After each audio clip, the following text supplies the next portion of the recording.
What's up guys, this is Balázs from RacingBrick. Today I will review this set here, the LEGO Ideas 21335 Motorized Lighthouse.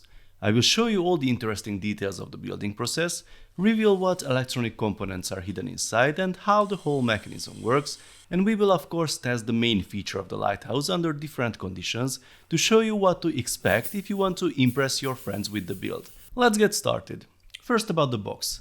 LEGO finally found the perfect set for the black 18 plus box design. It is the absolute ideal background for the lighthouse. I really like the subtle presence of water and fog behind the building, looks great.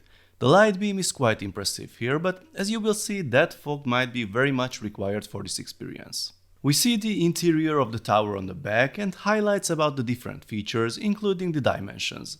Interestingly, the motorization is not really mentioned here apart from those little arrows around the lights. Now let's open the box. The set has 2065 pieces, the price is €300 or dollars, and it is already available on lego.com and in LEGO stores. We get 19 numbered bags with 13 building phases, an unnumbered bag, the motor, a box with the battery box and 2 envelopes. It is funny to see the simple medium linear motor in the set. According to lego.com, it is already retired as an individual product. Here's the powered up battery box, the one without Bluetooth but now upgraded with screws. This envelope has a cool dark blue base plate, brand new in this color, and the other envelope has the manuals and the sticker sheets. Oh, this one is creased, what a pity. As I see the sticker itself survived, LEGO would still need to work on the placement of these small stickers in the envelope.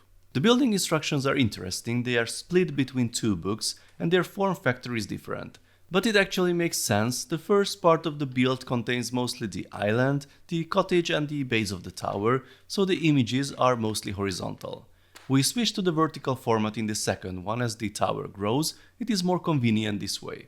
At the beginning of the first manual we get some cool information about lighthouses in general, then about the Fresnel lens, which is a key component. It is very interesting to see the many LEGO iterations of this piece on the page. Then a few words about the fan designer. You can see him with the original design that was microfix scale instead of the minifix scale of this set. Then some words from the LEGO design team and the party begins afterwards. Let's start building. The first step is to assemble the 2 minifigures and the small boat. Cat Lady is visiting the lighthouse keeper apparently. I was surprised to see the sticker on the boat, I thought that will be printed. The element is new in white by the way. So here we are right after the beginning of Back 2. The basic layout of the island is on the base plate. Now it's time to add the battery box with the light attached. There are studded Technic bricks added to the battery box for the connection. It goes here. Both switches will be operated by this lever together. Now here's something really cool. This platform is built to support the motor, and as you see it has rubber Technic pieces at the suspension points acting as dampeners. A worm gear is connected to the motor, then the whole thing goes in place. You can see how it is suspended. The lever activates both the motor and the light. Here we are at the end of Back 3. There's a cool little cave here with a chest in it full of treasure, and on the other side here's a neat hinged wall section sitting on transparent tiles. I like that structure. Here's an interesting detail. We need to add this golden ring to the Technic assembly. Why this piece was used? Apparently the positioning of the gear down here is important, and the ring is just slightly thinner than the Technic half bush that we would use in such cases normally. We put the assembly in place. As you see, the A-tooth gear is connected to the worm gear, and this is how it will work going forward. By the end of Back 4 the base is fully covered. It's a pretty solid build so far. The lever for the switch is hidden here in the cave. We can turn on the motor and the light with it. The battery box is also well hidden but can be easily accessed if required. In the next phase we build the base of the lighthouse. There are some neat angled structures. This is how it looks like. The walls use bigger snot chunks as well. This is phase 6 and the first part of the cottage is built. There are tons of nice details inside. It is really worth to take some time and explore every little detail. After adding a few more pieces like this nice door, it is time to put the house in place, and the process is pretty fascinating. We have this round piece at the bottom that should be attached to this one here on the base, allowing us to position the build accurately. But how will it be secured in place? With this fish on a stick, of course, because you obviously need a fish above your door in a lighthouse. The construction of the tower has begun, and this is the first time I actually see that pinhole on the light's cable being used in a set. The axle that will rotate the light goes up on this side, and this is how the tower looks like from other angles. The tower gets covered by big assemblies like this one here. Here we have the first two floors completely assembled. The roof is also finished. It's a quite sturdy assembly, has a cutout for this section next to the tower. In phase 12 we got another floor finished, and in the last phase we have to assemble the top section. Here's an interesting little door assembly, and now some Technic time. This is a very important core part of the set, the rotating assembly that will hold the mirror. The mounting method is quite clever with the red half pins and the hooks, and this is how it will rotate with the light on. And here comes the mirror itself. My sticker sheet was creased, but luckily not the mirror sticker itself, that is completely smooth. Here you can see how the mirror is mounted at the exact proper angle with the help of the surrounding pieces. Yet another super important piece, the Fresnel lens. This is a key component of the lighthouse, and it's super cool to see it made in Lego form. The main purpose of the Fresnel lens is to change the direction of the light rays coming from a light source. They would normally scatter, but the lens focuses them into a light beam with parallel rays that can be seen at a greater distance. You can see how the LED light's coverage grows if I take it farther away from the paper, but the intensity decreases. If I take the Fresnel lens and put it in front of it at a certain distance, then the light beam becomes much narrower and also brighter as the rays are focused now. This is the theory. We will see how well it works once it is installed.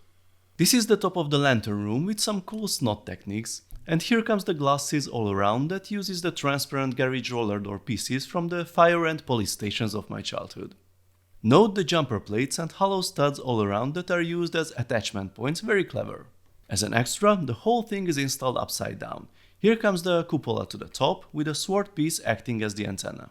The railing also uses some unusual part. It's a bit tricky to assemble and install. Make sure the flexible hoses are pushed all the way in.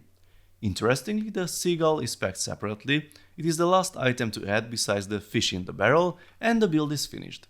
The end result is really impressive, 54 centimeters tall. That's almost as much as our brick-built paddock here. I really like the overall look. Colors are nice, with the dark blue base plate, the grey rocks, then the white cottage and the tower with the different accents, dark red roof and the black top. The base has multiple features. Here's the cave you could see during the building with the treasure chest. It is a tribute to the Lego Pirate sets.